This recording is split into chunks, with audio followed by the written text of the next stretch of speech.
Hello and welcome. In this video, I'll be demonstrating how to build a WebUI interface in AIMS. While I've already developed the underlying data and mathematical model in AIMS, I won't be covering that in this session. To provide context, the application I've created optimizes distribution network, determining whether to deliver directly to customers or consolidate shipments through a cross-dock center. Please note that this is not a step-by-step tutorial. The pace will be quick. I encourage you to pause the video as needed to follow along. In areas where there's repetition, I'll be speeding up the process. I'll also include notes throughout to clarify key actions. If you have any further questions, feel free to reach out to us through the AIMS community. Thank you and enjoy the video. We'll start off by creating all the pages that I will use. We already have home, so let's add input, more input, results, more results. Let's add an introduction to my app. Give it a name, text home. Now we'll add text that I want.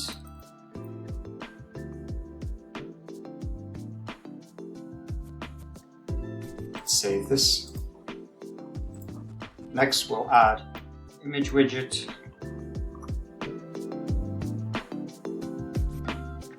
I'll add contents as warehouse. And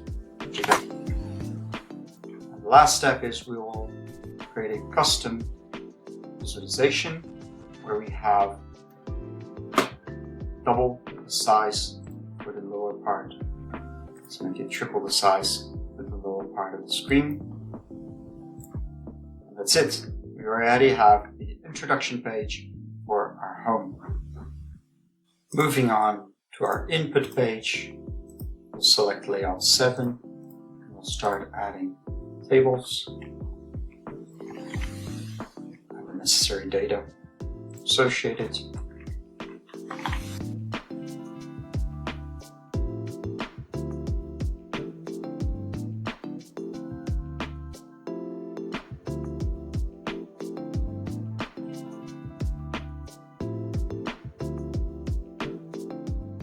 Now we start to customize the tables so that they look good.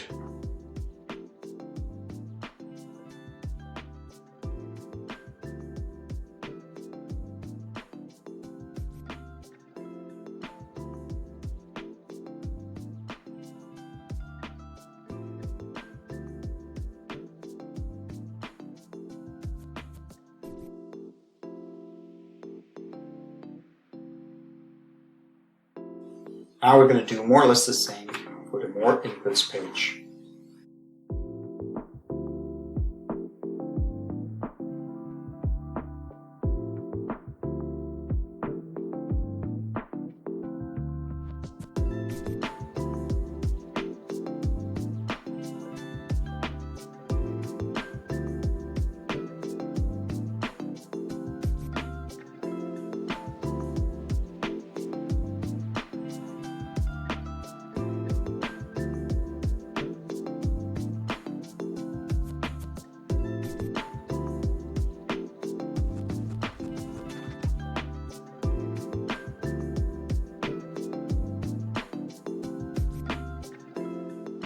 Now we're going to work with maps, the results page.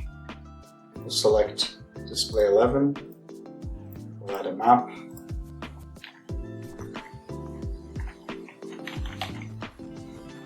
we'll configure it to display as we like.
We will create 4 side panels.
Now let's add all these side pages to our original map page. First thing I do is open up our documentation page that aims to pick up an example of what is the string parameter necessary to configure a side panel. You can find all these examples in our documentation. Let us add this new string parameter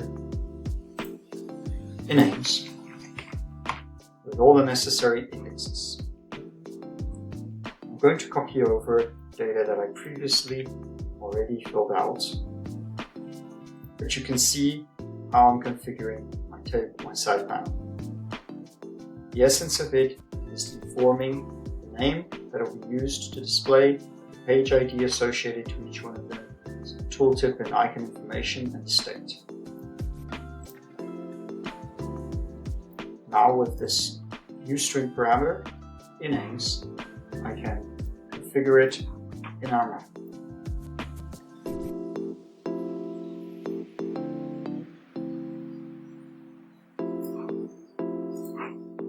As you can see, now we have all the different selection options which allow us to visualize certain aspects of our map and filter out specific suppliers, for instance. The next step I want to take is to add a workflow panel into my application. We'll start off by looking at the documentation and visualizing what is the necessary identifier that I need to create in order to configure it. You can easily copy my workflow steps to create your own version of that. I've already done this and included it in names and added some data. If we quickly take a look at the data there, you'll see what I'm trying to achieve. A display name that will be showed in my workflow, some icons, the associated page ID that I have already created, a tooltip, and the fact that this is active. Based on this string parameter, I can now add this information into my application and have the visualization that I wanted.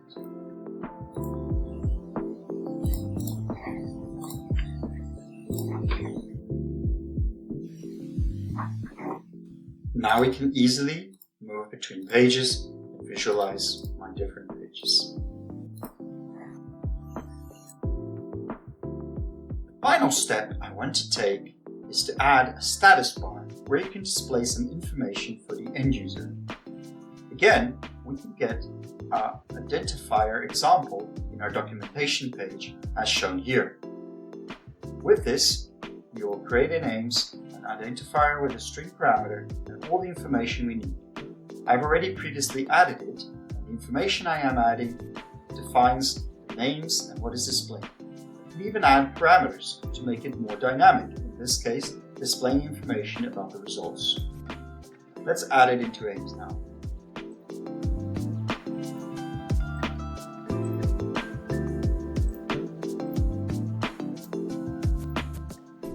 Now you can see on the bottom right hand side some information about the optimization that I had.